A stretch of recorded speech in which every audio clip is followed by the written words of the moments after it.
We are live. Welcome back, ladies and gentlemen. I am your host, Blake Ruffino. This is Are You Serious Sports. We hope that you all are making it a good one. We know that we are as well. Huge show in store for you tonight. It feels like so long ago that our guy, Carter the Power Bryant, joined us. But Carter the Power joins us at 7:30 like he does every Monday. We break down LSU Auburn. We look a little ahead to Army. Maybe we'll look a little ahead into Alabama. It's LSU's to lose, man. It's LSU's to lose. Got a game against Army. You can't overlook an opponent. We're not going to overlook an opponent on this show. We're just not going to do it. It's yours to lose. And you never know what's going to happen down the line and what teams will lose. Take care of your business. So we'll recap Auburn. Brian Kelly gives update. We'll talk a little Emory Jones. What do I think about Lance Hurd? Going to obviously start probably more than likely this week versus Army. Will they have to start against Alabama in 2 weeks? We'll talk about that. So much to break down on what Brian Kelly had to say. And he's going for his 300th career victory. LSU is playing a service academy for the first time in Tiger Stadium. I think I heard Brian Kelly say that, but I feel like we played one before that. Maybe I'm wrong. I thought LSU had played one before that time frame. Maybe I am wrong. What do I know? What do I know? Maybe I'm going crazy. Maybe I thought LSU played a service academy. I remember like Eric Reed running out of the tunnel with the American flag one time. Maybe that was just on 9/11, the day of, the World Trade Center and all that, Pentagon. Maybe I'm crazy, but nevertheless, LSU Army this week. We'll touch on it. We'll preview Week 8. Penn State goes to Ohio State. Alabama takes on Tennessee. Good little Week 8. Week 8 definitely does not live up to the hype as the last 2 weeks have. Nevertheless, it's still college football, and we're very excited for that. Wanted to start off the show by saying this, though, because it's the only time I'm going to talk about it, probably because as much LSU stuff we talk on this show, and we got Carter Bryant coming up and joining us. Dennis Allen. The Saints and Gail Benson decided to hire a coach that had been at Oakland. It was his first head coaching job, was the DC at New Orleans, but as a head coach had been really, really, really bad. He's bad now. And I don't see this from the New Orleans fan base like I do, like LSU's, and maybe because I'm in it more, maybe that's why I don't see it. But you hired a guy from within who has a track record of being a bad head coach. Orgeron hit for a time, and similar to the best college football team of all time. But historically, when you hire from within, when a guy's got a track record of being a bad head coach, normally it doesn't bode well. You have a chance to go win the game there at the end against the Texans. You call 3 fade routes in the red zone. Everybody wants to blame Derek Carr, but here's one thing that I know. When Sean Payton got suspended all that time ago, y'all remember that? I'm old enough to remember when Drew Brees had to have Pete Carmichael as his offensive coordinator, and he hated it. It's the reason why when Sean came back, didn't want to call plays, and then after a couple of weeks, he took it over again because how much Brees hated just Carmichael. Drew Brees is a first ballot Hall of Famer. Maybe you should have listened to him all those years ago about how Pete Carmichael calling plays is inept. A first ballot Hall of Famer. We want to keep the same culture. The culture in the NFL, unlike college football, isn't built from the coaches. Maybe you see it a little bit in Detroit with Dan Campbell. You build that culture and personality by the dudes that you bring in. Because look how toxic it looks in New England right now with Bill Belichick. You got Teddy Bruschi live on ESPN saying that they should fire Bill Belichick. I love the Saints. We don't talk about them as much as I would want to. We don't ever really talk about them at all. The bottom line comes, you got to move on from this staff. If you feel convicted to keep Dennis Allen, good by you. Good for you. Good job. Makes you feel good inside. But the bottom line is, offensively, you've been dookie water. You had a chance to go out there and get Eric Bieniemy, and you screwed the pooch. You stayed with a guy that's, let Sean Payton pick his ass up. He's not going to go somewhere else and be a good OC. You're not losing anything. Pete Carmichael and the Saints, and this falls back on Gail Benson. Go hire somebody that can freaking coach. Like Dan Campbell.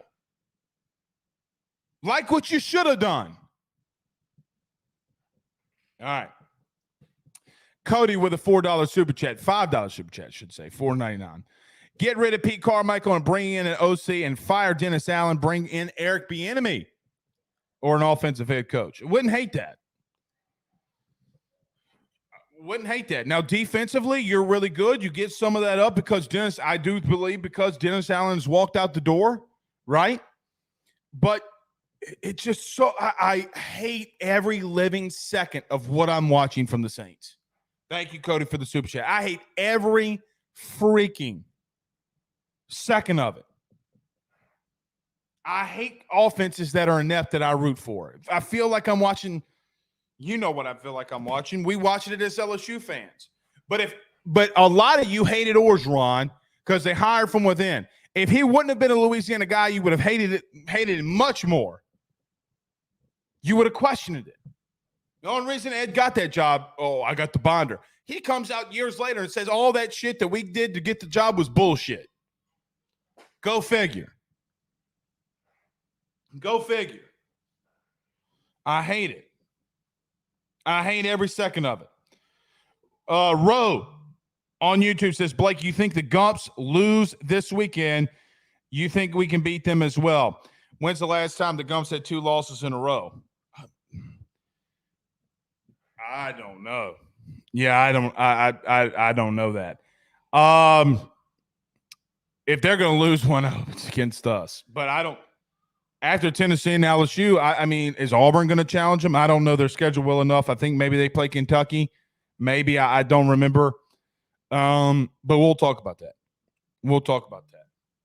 Blaine says we need at least one top corner from the portal. Got some really good dudes coming in from the high school ranks. Speaking of recruiting. King Ulysses says, facts, I remember it like it was yesterday. Of course you do. Of course you do. And again, we don't get to talk about them enough. But if you're a Saints fan, I see the media defending them. John Hendricks is really the only honest one. Like they're butt cheeks. Like, and Pete Carmichael's the whole hole. Pause. But he's so ass that I mean, God bless it. I can't take it anymore. My wife and I told her I was going to do some chili. I did some chili. I didn't even want to watch the second half. I kept watching it. And I was like, every time I watched him offensively, I just wanted to take that damn wooden spoon and stick it in my eye. Pause. And I probably shouldn't be doing that like that. It's so freaking hard to watch. Meanwhile, Gail Benson's ass doesn't have a rich dude to back her and doesn't have the hotels to back her anymore. So she's raising up prices for seats. You're going up 25% on season ticket holders. The 2 years back to back, you've gone up 25% because you don't have the money. That's my Saints rant for the night. All right, we got some LSU stuff we need to talk about. I told myself all day, I was saying to myself, I said, self, don't get this worked up over the Saints. And here I am. Here the frick I am. All right, let's talk some LSU. Everybody do us a favor by hitting the like and share. Share to all those social media groups. Share to all of those social media pages. If you're listening to us on YouTube, like, subscribe, notification bell. Our YouTube numbers are off the charts, higher than they've ever been. It's because you guys continue to subscribe. It helps us a lot. Hit the like, hit the subscribe, hit the notification bell as well. Wherever you listen to podcasts, rate, review, and subscribe. You're watching us on Fubo TV. Welcome, welcome, welcome. Let's talk about our good friends over at betonline.ag, our good friends over at, or a good friend over at EXP Realty, our good friend Tyler Alexander. BetOnline is the fastest and easiest way for you to wager on all of your favorite sports, contests, events with the first-to-market odds and lines. Find reviews for all the news for each league, including Major League Baseball, NFL, NBA, NHL, combat sports, college sports, esports, and even golf. BetOnline continues to be the top online resource for all of your sports information for live in-game betting, props, and futures. Head on over to BetOnline today and use your mobile device to join and make your first sports bet. Use our promo code BELIEVE50, that's BELIEVE50, BLEAV 50, to receive your 50% off welcome bonus on your first deposit. That's betonline.ag, betonline.ag. He will sell your house and find you a new. Well, Tyler's the man, he's here for you. If you want to buy or sell, well, it's not too late. Dial 955-0008. Just call 955-0008. Y'all call Tyler, he'll shoot you straight. We're back.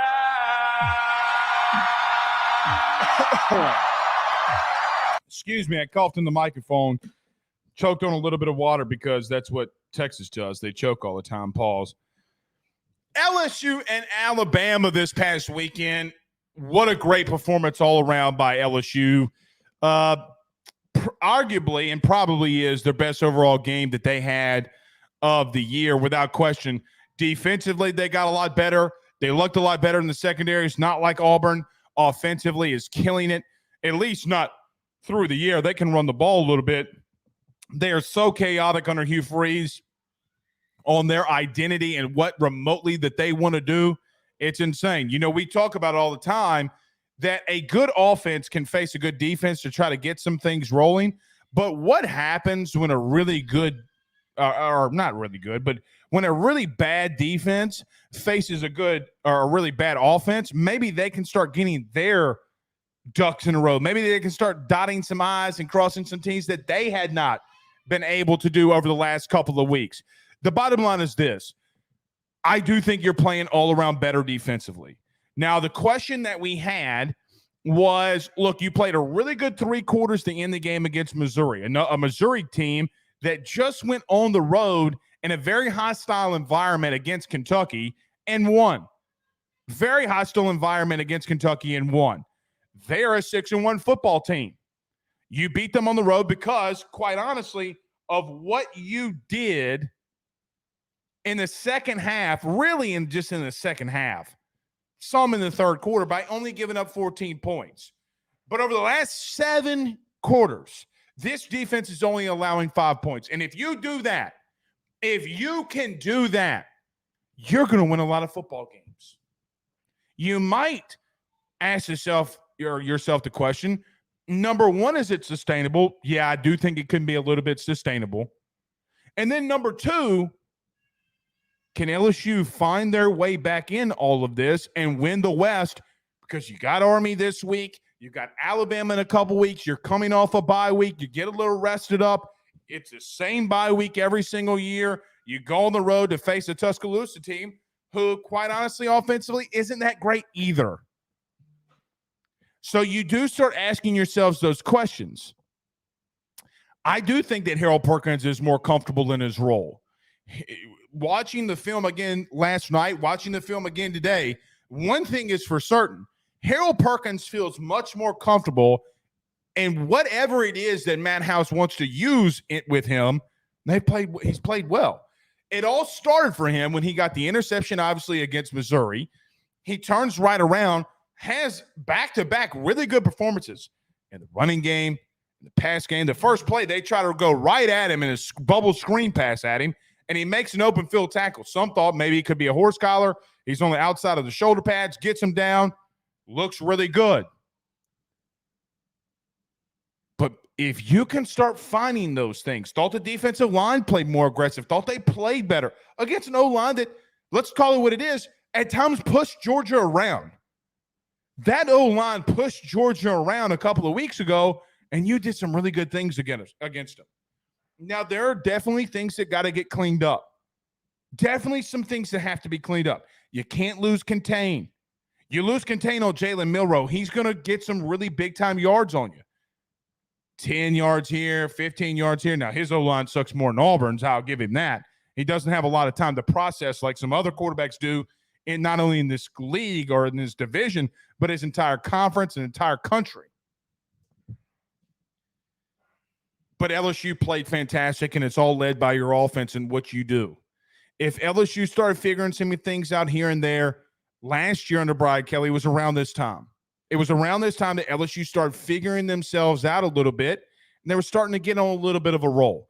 Now you have more depth under Bryant Kelly in year 2, and it's starting to show. Guys, when did any of you in here, because like going into the game Saturday, going into the game Friday, you know what one guy that I just didn't think would have any impact, like not just a small impact, any impact on the game, was Paris Shand.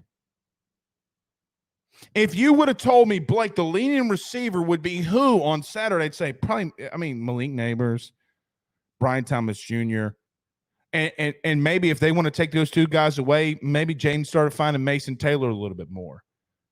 Kyron Lacey emerged. Now, he had a really bad drop in the first. He cleaned it up in the second and started getting things rolling. And I will tell you, Kyron Lacey with the ball in his hands can do some really dangerous things. Question is can he catch it? You found your stride under Brian Kelly this time a year ago. You're starting to do that a little bit here. And it's crazy that all of this, from a just overall team perspective, changed when one thing went right for you defensively. Right? When one thing, Harold Perkins' interception, changed the tide for you. Now, one thing that I'm not going to do, especially because our fan base and our team was the one that did this, believe it or not. But one thing I am not going to do, I'm not going to tell you that your hopes and dreams are gone. LSU's the only team to ever win a national title with 2 losses. I'm not going to tell you they can't do it. But if you find some things defensively, your offense is going to keep you in every game because Jane Daniels can't be stopped. He can't be stopped right now. I know that all of you know this, but it bears to be said. Like, I know that all of you are talking about this at the water cooler when you're at work on a Monday morning with the guy that you talk football with at work. I know that you're doing that. Or Laney, whoever it is that you're talking to about it. Or you're going to lunch with some of your colleagues or some of your clients, and you're talking about this LSU game, an LSU team. Jane Daniels, I know what Michael Penix just did, and Penix probably is and should be the front runner of the Heisman at the current moment. Michael Penix is not the best player in the country right now. It's Jane Daniels.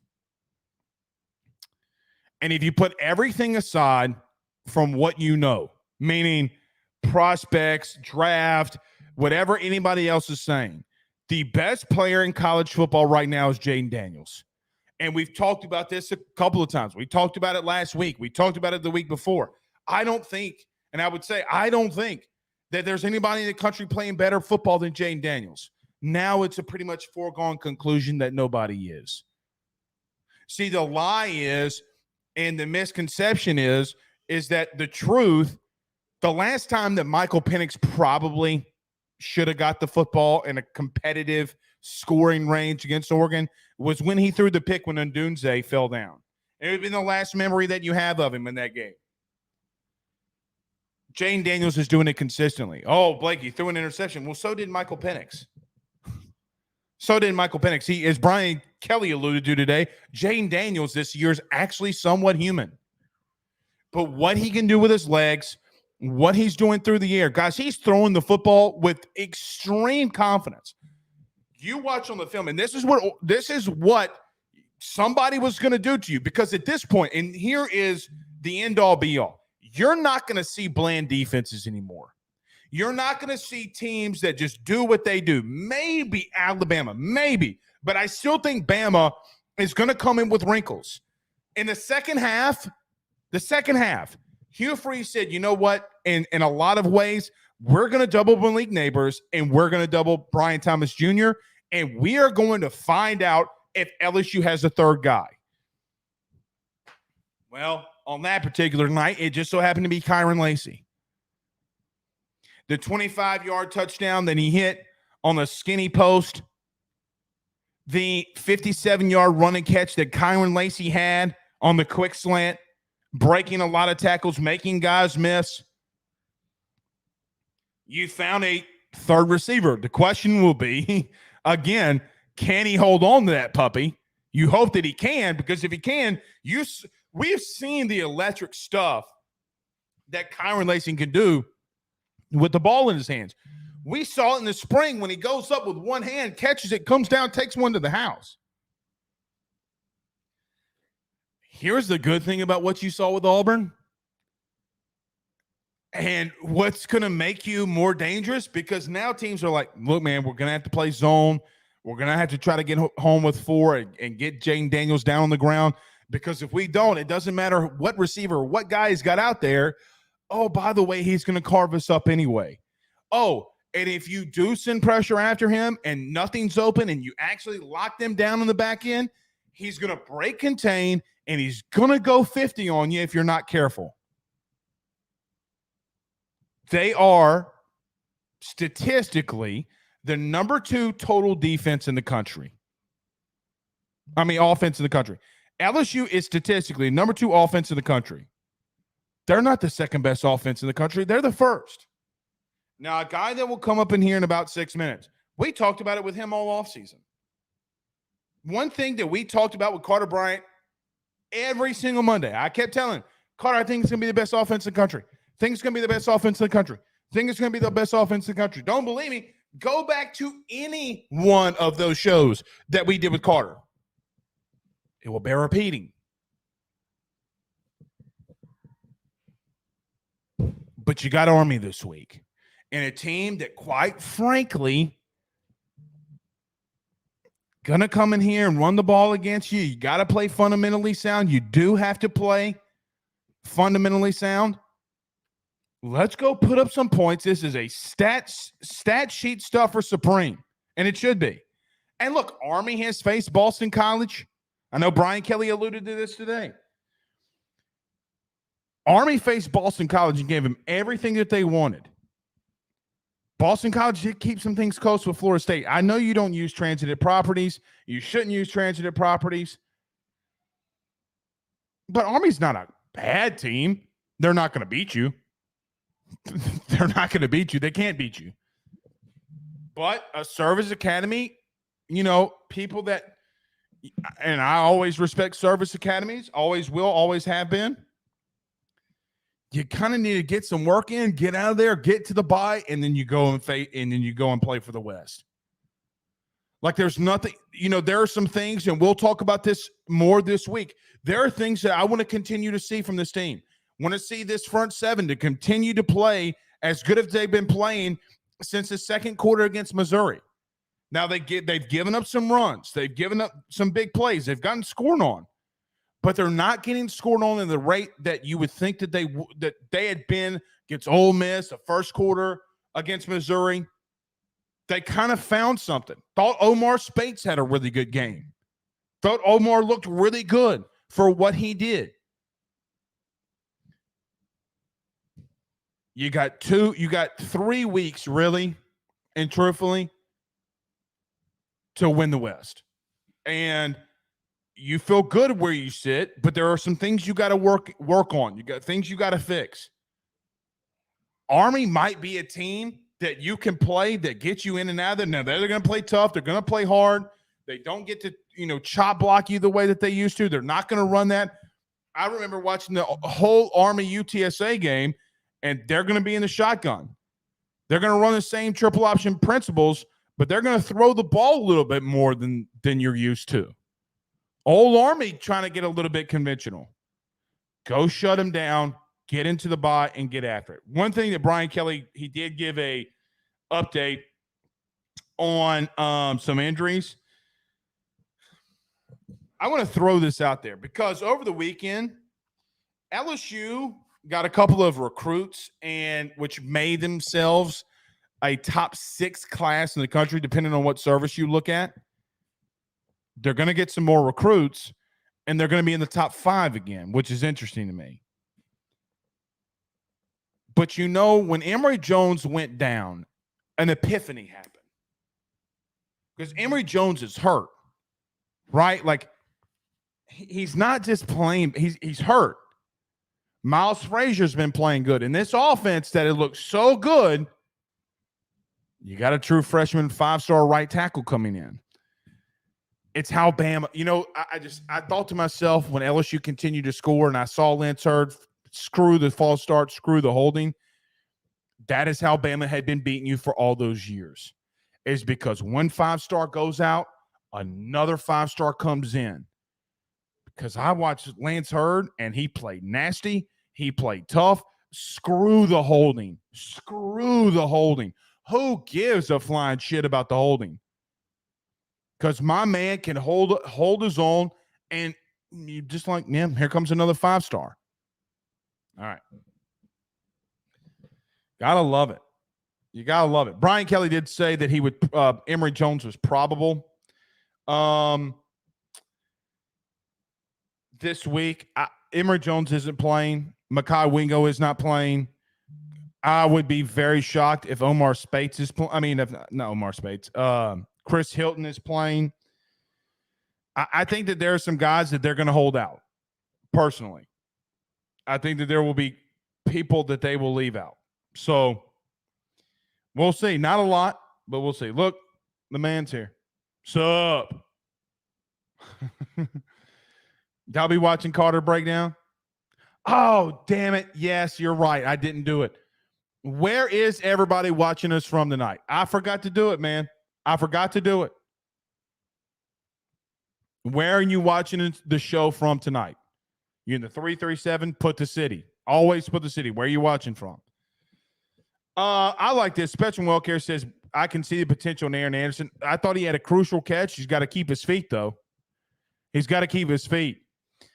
Offensively, you got weapons all over the place. You have weapons all over the place. Have you found something defensively? And you know what? You know what we're going to do? We're going to talk about that next with a good friend, Carter Bryant. He's here with us every Monday. Dude's a gangster. He's a gangster, Miss Katie. He's with us. Stay with us. Carter Bryant joins us next. Up. Guys, you might know my good friend Carol Falls and all the great service that he provides over at State Farm. He is your good neighbor after all. But did you know State Farm has surprisingly great rates as well? Along with the great neighbor service, State Farm agent Carol Falls has surprisingly great rates for everyone inside the state of Louisiana. So call him today at 985-395-4300, 985-395-4300 for all of those surprisingly great rates on auto, home, and life insurance needs. Like a good neighbor, State Farm is there, and individual premiums will vary by customer. All applicants subject to the State Farm underwriting requirement. By the Drake Williams Law Firm, drakewilliamslawfirm.com.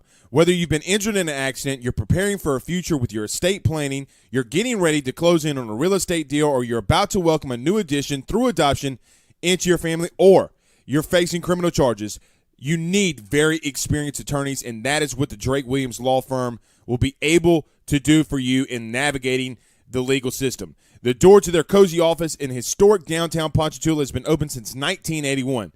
They have helped thousands and thousands of Louisiana families and individuals win cases, close on real estate deals, and regain that peace of mind.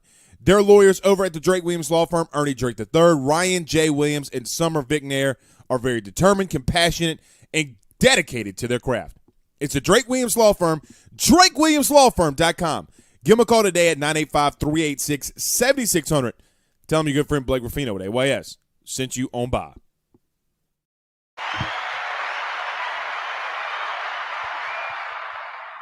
Why do you look like Birdman? Oh, Birdman? Why are you coming looking like Birdman? What happened to that boy? Woo-wee. I love it, man. That is still. Oh, man. It was good seeing Drewski on campus. Speaking of Birdman, it was a big weekend.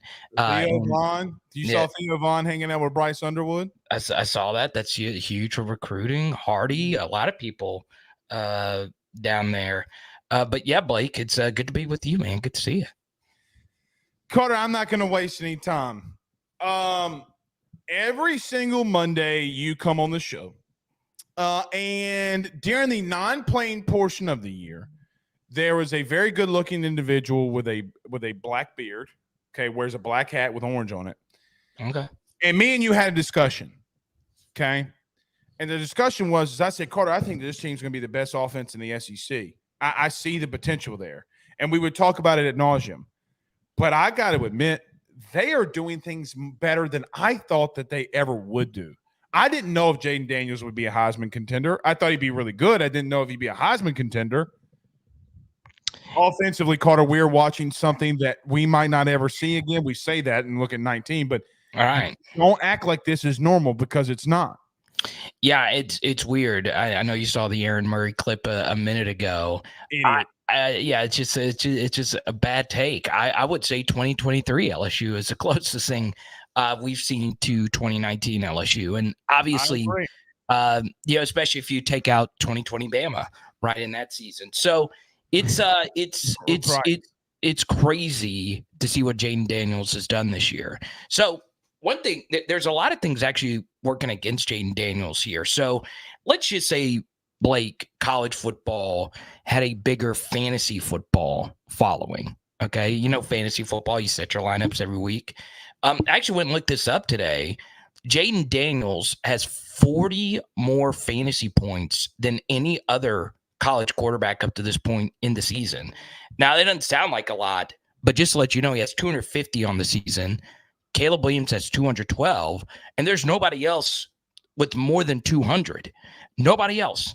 So statistically, we have never really seen something like this. Because what separates him from everybody else in the country is what he does with his legs. Yes. It's insane. Yeah, and Blake, one thing you do see, you're talking about Lancer before I got on here. The one thing people underrate about Jaden's running ability, I've been on here to talk about, how it helps your rushing attack. It also helps your pass protection, because you saw early in the game where against Emory Jones, a defensive end was able to get the edge, but Emory knew all he has to do is just ride him upfield. Jaden saw man coverage and he's able to dart, and that's such a huge chunk of yards. It's free yards too. There's not going to be a turnover. There's not going to be a big collision. There's not going to be a situation where somebody commits a penalty, because they know Jaden makes so many people miss. You don't need to be the absolute perfect blockers down the field. What he is doing to make everybody's lives easier on this offense is also understated. And on top of that, it's not as if they need Jaden's help either, because everybody individually is playing at such a high level. One of your players, Garrett Dellinger's having an amazing season this year. So it's amazing how well all these guys have been helping each other out, and it does show up when you rewatch these games. Carter, I got to be real with you, and we should probably talk about this more. My thought always was that if Brian Kelly brought the offensive line that he had at Notre Dame here, the athletes around him it would be so much. And we're seeing that, right? Like we're seeing that, because I'm going to make a bold statement. I don't know if this isn't the best offensive line in the country. Yeah, it's definitely one of the best ever at LSU. It is definitely up there. They are playing. It is the best. They're better than 19. They are 1,000% better than 19. I would agree at this point. Now, once again, it's still early. They've not faced Dallas Turner and Chris Braswell, and that game will be on the road. No, but they played Jared Verse, and he was a non-factor. Yeah. So, I mean, they're playing really well. They really are, especially after the Florida State game where the run blocking was rough. You've seen Miles Frazier and Garrett Dellinger take their games to the next level. You see Charles Turner playing through pain right now, still playing at a really high level. And then, of course, Emory Jones and Will Campbell, and, of course, a pretty good performance by Lance Hurd in relief. So give Brad Davis a lot of credit and give Brian Kelly a lot of credit. This is one of the things he wanted to do, and you saw, a little symbolism of that, giving Will Campbell that number 7 uniform before the season. So, yeah, I understand, all the flashy things with Jaden and Malik and all those guys and Harold Perkins coming on. That's great. But you win and lose games on the offensive line, and this offensive line has been phenomenal. You know what's interesting? Now let's get to the game. Carter, my 4 top keys to victory last week. Number 1, start off fast. Because if I said if you get out to 14, 17-point lead, the ball game's over with. They're not going to keep up, because this offense is too good. They accomplished that. I said, look, I thought that Auburn had been a very physical team up to that point. And you know what? LSU out-physicaled them from start to finish. And I think the biggest thing for me, Carter, was just they played with more attitude on defense. They played like they gave a damn. Like, I know Auburn's offense isn't that good, but, man, they were flying around to some extent. I guess when you look at the game against Auburn, what did you see? Yeah, first off, Blake, a lot of guys that have not played well up to this point played well versus Auburn. Right. Now, is that just noise? Is that just the level of competition? Because Auburn's offense is great. We'll see. Right. But we can all in agreement say that was Omar Spate's best game. To rudely pause you. Yeah, go ahead. I did see Auburn push around Georgia defense. Right. So what are we talking about? And they're coming off a bye. Right. That's what shocked me. I thought that they were going to be better offensively. I did not expect the LSU defense to come in. I agree. But Omar Spates has been listening to the noise, and he was fantastic. Greg Penn, when he's slipping on the field, he's fantastic. The guy that really stood out to me was Ovie Agufu, right? He had not been a factor up to this point in the season, and he made a huge play on a 3rd and 6 when they actually moved him over the center. And you saw some new exotic looks to give us some matchups to where the LSU pass rush can actually get home. But the truth, Blake, anyone with 2 eyes knew this before the season. They've seen it during the season. How would the LSU secondary play? And shout out the Southeastern Lions. Mr. Zy Alexander played himself a whale of a football game, led the team in tackles, and did a lot better guarding those 50-50 balls. He's a bump and run corner. Right. And BK brought that up today. He said he likes Zy Alexander being physical, and he's long, his length. He's as long as any corner you're going to find. So really good performance from him, but top to bottom, Blake, Parrish Shand, a lot of these guys that have not really been factors up to this point were factors versus Auburn, and hopefully that continues. You know who else had a big game defensively and looked comfortable as hell out there was Harold Perkins. That's back-to-back weeks. That's back-to-back weeks for him. Maybe – look, I'm going to say this, and because Matt House takes a lot of criticism, maybe they weren't wrong in what they were doing with him. Maybe we were all wrong. I mean, he looks good, Carter. He looks really good. And I think that's honestly why everyone else is playing better, Blake. Not only is he playing better, everyone kind of knows what he's doing now. And up to this point, you could just kind of feel that the LSU defense wasn't really comfortable with all their roles.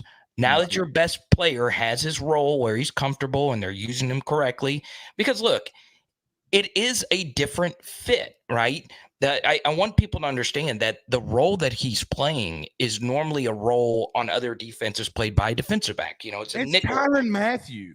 Right. So I mean, he's playing in the slot, man. Like, yeah.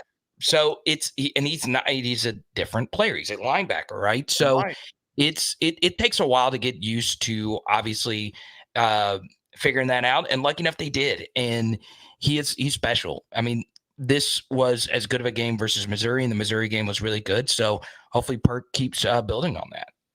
You know what else, too? You know why they're having to do that? It's because Perkins was just getting beat so bad in the running game. I mean, he was. I mean, in the running game, when he can't get a pass rush or just get penetration and he has to play sound fundamental football, it's just not his game. It's Right. not his game in the slightest. Perk, cover the front 10 yards, maybe 15 if you need to, depending how deep the wide receiver will get, or tight end. Play in the slot, play the flat, or we're sending you on the blitz. It's three things. Carter, and there was I was watching the film today. I don't know if you noticed this. I think you were about to say it, but you did. You were like, I might not want to say this. He's in rotation of what he's doing. Blitz, flat, middle of the field. Blitz, flat, middle of the field. They came out in halftime and reversed it, and he got the sack on Robbie Ashford, because that's the reason that they slid the line that way. It was like, all right, well, he's been coming on every third play, pause, but he's been blitzing every third play, and he's not going to do it again. And they came after him, pause again, and he got the sack. So I'm actually going to do a 180 on you here, Blake. Okay. I do. So we have a bunch of bleed over viewers, listeners. I did on Power Hour SEC. I did do a full film study on the Arkansas-Alabama game. And one thing, okay, I know we got to focus on Army, but I do want to bring up one very simple thing about that game is Alabama's offensive line could not block Landon Jackson. If you watched that game and you had never watched Landon Jackson before, you would have thought he's the top 10 pick. Yeah, no, you would think he's Nick Bosa. You would think this with is less hair. Right. You would think that this is Bruce Smith, right? He was so freaking incredible. He tore their offensive tackles apart. They tried different offensive tackles. They still couldn't block them. So that's huge, right? That is some huge intel. Now, obviously, we'll have more with what Bayman's coming up this weekend, but I just want to point that out, because if LSU's to go on a road and win this game, you hope to see Braden Swinson, you hope to see Harold Perkins, you hope to see all the ends go out there and take care of business, because Bama's starting a true freshman 5-star Caden Proctor out there, and he's not playing well. So I'll tell you this as well. Don't take true freshmen playing well at offensive tackle for granted. It doesn't work everywhere. So, and look, Landon Jackson's not a bad player. He had never had a game like that, though, ever. And it was all different. It was inside, outside, and they got a dual threat quarterback, and he was beating him so bad he was still able to sack him. So that's just one thing to look forward to for the Alabama matchup. Very quickly, what the offensive line coach told Proctor at halftime, huh? What do you say? He said, "Hey, have you ever watched American Gangster with Denzel Washington?" He said, "Yeah." He goes, "Well, imagine Landon Jackson is alpaca. You block that shit." Oh my God! $40,000 alpaca. You block that shit. And he couldn't do it. I thought you would have picked a better Denzel film than American Gangster. There's so many. You do this to me. Like that one. No, Denzel's okay. my favorite. I just it doesn't matter what movie he does, I will be in attendance watching it. Let's go. You know what else against Auburn? And I want your thought. Two things. Number one, not Emory Jones. John Emery's got to wait for Mason Taylor to catch up to him so he can block that guy so he can score. That's number one. Okay. Number two, buddy, I don't know. I give Caleb, if this game this weekend against Army goes the way that I think everybody feels. Now you got to take them serious, and we'll talk about this in just a minute. If the game goes the way that you think it is, what? No, to me? No, I don't know. I kind of want to get in a Denzel debate, but no. I want to hear the Caleb Jackson thing. No, I'm interested. Go ahead. Well, you already knew it was Caleb Jackson. See, I didn't even have to say anything. You already knew where I was going. Okay, keep going. But it's it. It's Caleb Jackson. I mean, at some point, you're going to have to start handing him the football. You're going to have to start getting him. I don't mean this in a wrong way.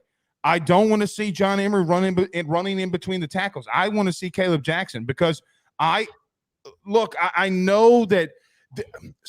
I know the philosophy of what they're trying to do. When John's in the game, you have no idea what they're going to do. When Caleb comes in, you have a pretty damn good idea that they're about to run the football. So, and I get that. But this week, and I thought it was excellent by Mike Denbrock. I know Mike was doing this shit. He goes, hey, man, take Logan Diggs out. Let's put Jackson in on that pop pass so Bama sees it in a couple weeks. Let's go. They got to get him more touches in between the tackles, Carter. They have to. Yeah, we're both big Caleb Jackson fans. I think we had 2 different shows where we're banging the drum for him. He's so great. Athletically, he's already the best athlete at running back for LSU. Now, he's not the best running back. That's Logan. But you're right. I mean, Caleb needs more touches. We saw the kickoff return where, number 13 for Auburn made a really good business decision, not trying to get in front of that freight train. And it's just ridiculous what he's doing right now with the football in his hands. Now, you do make a good point. John is the better receiver out of the backfield. And, Caleb did have that drop versus Ole Miss. So that's probably a big justification as to why, John's. Well, I mean, if we're being honest, John's dropped a lot of things. I agree. I will tell you this. Grades included. Of the 4 running backs, John was the 4th highest grade for me in this last game. So look, he had a good game. He took the yards that were needed. But it's clear Caleb Jackson is a true talent. Now, here's the truth. It might not matter, Blake, because if the offensive line continues to play at the level it's playing and Jaden continues to play at the level he's playing, there's a lot of people that can run back there. Right. So as long as Logan is nitpicking. You're right. I'm nitpicking. Right. But I will say this, right? I did like what I saw from Josh Williams, right? The blitz pickup, the getting the 2 tutties. He's just a guy that I like a lot. He's been a good teammate. He was the biggest guy on the sideline celebrating for Caleb Jackson on pretty much everything he's done. So outside of Frank Wilson, running a 4.5 40. Yeah, you see Frank Wilson, he was running his ass off that sideline. Boy, he was picking up and put him down. I may or may not have sent out a text and said that, look, Dion can't keep up with that now. No, he can't. 7-toe Dion can't run that fast no more. I love it. But yeah, Caleb playing really well. But Blake, I do want to mention Kyron Lacy really quickly, right? Okay. All right. I was going to go there. I was going to save him for last. One take I had really quickly. Yeah. Because I wanted to finish offense with Kyron Lacy. This is how Bama was beating you. Listen to this. Emory Jones goes out. Lance Hurd, brother. I watched him. Look, he made some mistakes, okay? And I can't mistake that he or overlook that he made some mistakes in pass pro. Okay, he did. He was a little late on some things. Okay. But brother, when my man gets a hold of it, you in trouble. Do you hear me? He was Carter. There was one play, him and Miles Frazier. Okay, they rolled off on a blitz, and he had to pass off the DN. And Lance Hurd destroys the DN, gets him on the ground. Okay, well, Miles Frazier's looking around, and he just kind of looks at the ground. He looks up, and I can tell that he said, God damn. Okay? Look, that's how Bama would beat you, because a 5-star goes out, a 5-star comes in. Lance Hurd looked good, bud. He looked really good. Yeah, I mean, like you mentioned, there are some things that pop up, but I mean, he's a true freshman, right? I thought this was a really good case scenario for LSU, right? The Emory Jones situation doesn't look to be too serious, and this also showed what Lance is capable of. He did play well. So to your point, he is a monster out there, just an amazing athletic marvel. And obviously when, he gets more game reps and gets in, an overall better game shape and mentality, he is going to be one of the best offensive tackles to play at LSU. So very excited to see Lance, especially, I got to interview him one-on-one earlier this offseason, Blake. Yeah. And he is unlike any offensive lineman I've ever seen. Just his build is just different. And you could see it. I mean, he towers over guys that are 23, 24, 25 years old. It's amazing to see. In the second half, I know Ron Roberts. Okay. I've been around Ron Roberts. He was the head coach at Southeastern. I know what he did in the second half. I could name the play call off to you if you want it. Okay. I was around this program a lot, heard him call plays. I know the way that he thinks. Second half, he said, I'm taking away Malik and I'm taking away BTJ. Jade, you got to find somebody else. And he found him. If he can hold on to the football, Kyron Lacey's electric with the ball in his hands now. What'd you think of him? Yeah, so first thing, Blake, is the blocking has always been there. That's that why Malik touchdown, okay, the Malik touchdown on the flat, he murdered a dude. That was crazy. It was crazy. Dude can play, man. He can play. If he can catch it, he can play.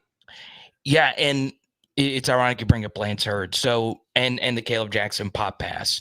So on that play in particular, the defensive end Lance was supposed to block backed out. It was a simulated pressure. That's right.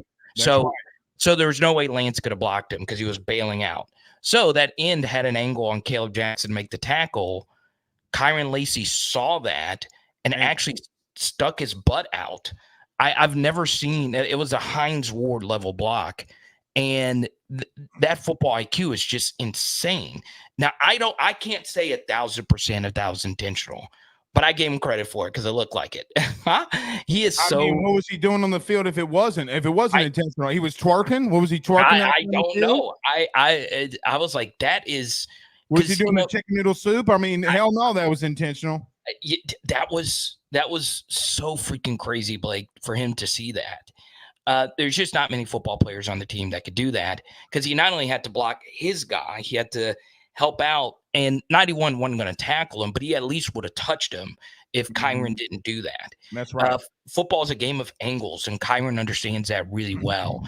I think his Missouri game blocking was one of the best blocking games I've ever seen from an LSU wide receiver. And here's the thing about that, Blake. Carter, he's going to play in the league just because of that. Right. So here's the thing about that is, yes, and Rick makes a good point here in the chat. The crucial third down drops are so crucial. The Texas A&M game, Florida State game, we can go down a list. But the blocking does account for that. It does also help that he is really good after the catch. He is. I will also say this from a coach's player's perspective. Is in the film room, guess what? Cortez Hankton goes through blocking with this guys every week. He does. Coaches love that. Coaches freaking love that. They will give you a far longer leash if you're putting your ass out there for the team, literally and figuratively, and playing your tail off when the football is not going to you. So, to your point, Ron Roberts did do a lot of rolled coverages to Malik and BTJ side of the field. And it did give Kyron some one-on-ones where he was able to cook. Now, here's what I'll say about that. The corner he was going up against on some of those plays was a true freshman who has not been good up to this point in the season. Let's see Kyron, hopefully against some better competition, continue to do this. I think he can. And as long as he's blocking and as long as he's securing the catch, it's good enough for me. Connor, it doesn't matter to me that he scored or had the big break, right? It's not the score, the long reception, the long yak yardage. It's that he caught the sucker. Right. And he got challenged because they doubled your two best receivers. Carter, let's call it what it is. BTJ got double covered all night. He was a decoy. He was a decoy. And he caught it, and he won you a game. He helped you win a game, and that makes you more dangerous. Before we get you out of here, anything on Army that you want to discuss or talk about? I've not watched. I'll start doing that tomorrow. I've not really looked at him at all. I will tell you, they're not a triple. They're a triple option team in the shotgun. Right. I knew that part, that they weren't, the old school Service Academy triple option. But yeah, I mean, here's the thing. Brian Kelly has been lights out versus inferior teams. So Could they make this a competitive game? Yeah, they could. But at this point, the way LSU looked versus Auburn and the way LSU has looked against the non-power fives up to this point under BK, I think LSU will be just fine. I really think it's good scheduling by Verge to get a lower opponent before the bye week. I also don't like it, okay, because you kind of want to continue to roll, get a bye week, and then go into it. But look, I still want to see some more of these other guys. I still think you need some rest. And Bama's offense is going to continue to be if you were facing 2019 Alabama's offense or 2020s or shit, even 21 or 22s, I would be a little bit like, man, we probably should have played somebody to kind of stay up. You know, you get you don't want to have that long of a lull, if you will. But Bama offensively is not going to go anywhere. And so they can't. I mean, it's deep pass or run, and they ran for 20-something yards on A&M. Let me ask you the big elephant in the room, pun intended. Carter, I mean, we hold our destiny here. We hold our destiny for LSU here. The ultimate question is can we do it? Because I think, look, actually, two more questions. I got one more after this. Yeah, let's do it. I hear that there's some really bad shit going on at A&M. I hear that locker room is more fractured than if the Hulk sits down on a lawn chair. That thing is fractured. Okay, so I mean, I hear it's busted up. Guys not getting paid, a bunch of craziness. I mean, look, man, you can win it again. Yeah. So the first thing about this, Blake, is you do need Ole Miss to lose again versus an SEC team. Georgia's going to smack that ass. You believe that? Yeah, Georgia's going to smack that ass. So because Kirby's going to double down. Kirby's going to double down now that Bowers is out. So you think Georgia's could potentially hit another gear now that Brock is out? Can I be real with you? Let's hear it. Yeah, I think they are. Because you know why? You know what? Can I tell you why? What's that? Because I saw him do it without him. Versus Vandy? Well, no, because if you really want to be real, in other games, teams have taken him away. He ain't going to be out 4 weeks. Yeah, I can promise you that right now. If Tua can come back in 2, he ain't going to be out 4 weeks. Yeah, he's a cyborg, so I wouldn't put it past him. So on Texas A&M, that is a very good football team.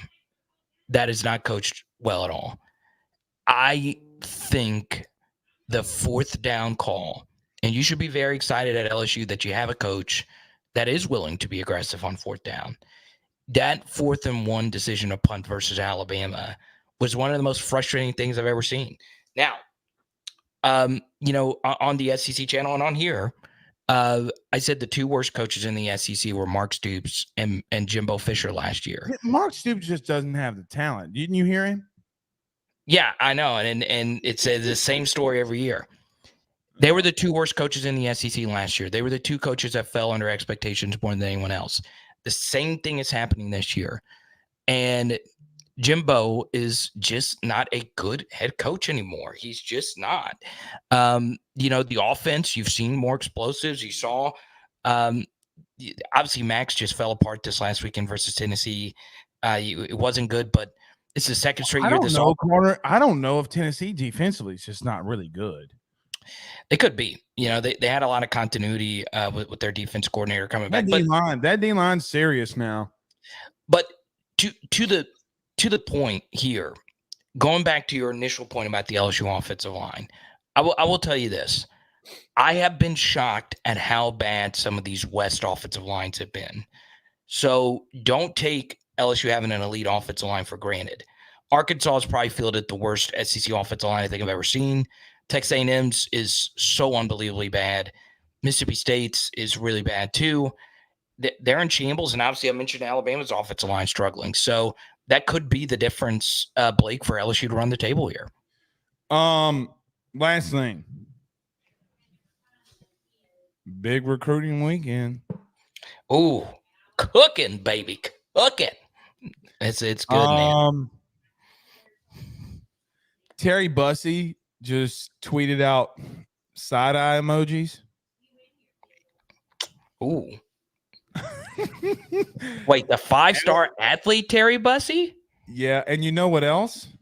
They do need to get some more interior defensive linemen. This class is not complete without them. I think they can do it in the portal. I think they are going to do it in the portal. I'm not worried about it. Sean Washington. Maybe. I found it interesting that the Antonio Alfano kid got an offer from LSU. I'm staying away from that. That I would.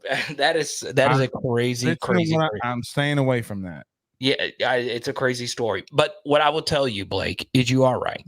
And Bryce Underwood, Corey Moore. Corey Moore was recruiting his ass off this weekend. Just want to let you know. Right. I do want to mention one thing. Okay, so Caleb Jackson's one of my favorite LSU running backs that they have ever brought in. But I did get a very interesting message from a talent evaluator who I trust, right? And he is so high on Caden Durham. He's like, Carter, I think this is one of the most athletic running backs. He's a bulldog, dude. Like he just gonna tell you how it is. He was like, Carter, I know there's a lot of focus on some of the other guys, but Caden Durham is that dude. And it is kind of crazy because, you have DeCorian Moore, he's a 5-star receiver, and you have, Colin Simmons.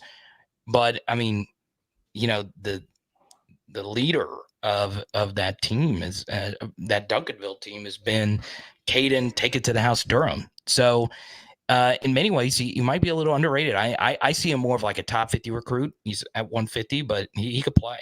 Listen, I've been around Caden, and I saw him. He is the team leader on Duncanville's team. Okay, and let me tell you something. If he got something on his mind, he gonna tell you. He reminds me of Brandon Taylor. Really, he just gonna tell you. Let's go. He's gonna tell you. He's gonna tell you. Look, bro, I saw this man go up to a 5-star recruit and give him the business for 45 minutes for being late to another kid's commitment. That's crazy. That's wild. Bulldog, bro. He's a bulldog. We'll see. Carter, my favorite time of the week, man. Right here. Thank you, buddy. Let's go. Talk to you soon, bud. All right, that's Carter Bryant, LSU Power Hour. One final break. I will get to my Week 8 predictions. Let's talk about our good friend Steve Bean over at Bayou Daiquiris, Bayou Boulder. Go stay with us. I'll give you some quick thoughts, and then we'll get out of here. Bayou Daiquiris at Bayou Bowl & Go is owned and operated locally by Steve and Lisa Bean. You can find them at 1512 North Highway 190 in Covington, Louisiana. That's 1512 North Highway 190 in Covington.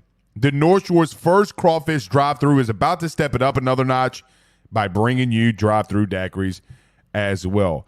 You can call in your order today at 985-888-1914, 985-888-1914, because you know what? Daiquiris and crawfish, it's a Louisiana thing. Go over to Ruffino and Joe show if you want a more elaborate one of these. But I just need to tell you, Ohio State and Penn State face off this weekend, and Tennessee and Bama face off. Both of these games, they are the premier games of the weekend, and I have no idea who's going to win. None.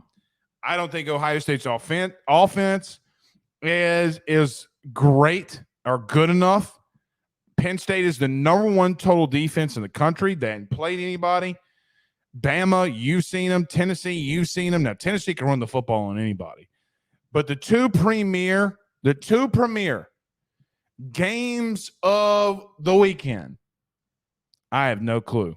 But I will tell you Wednesday, you can do that at Ruffino and Joe show. We'll see you guys tomorrow. Y'all have a good night. Peace.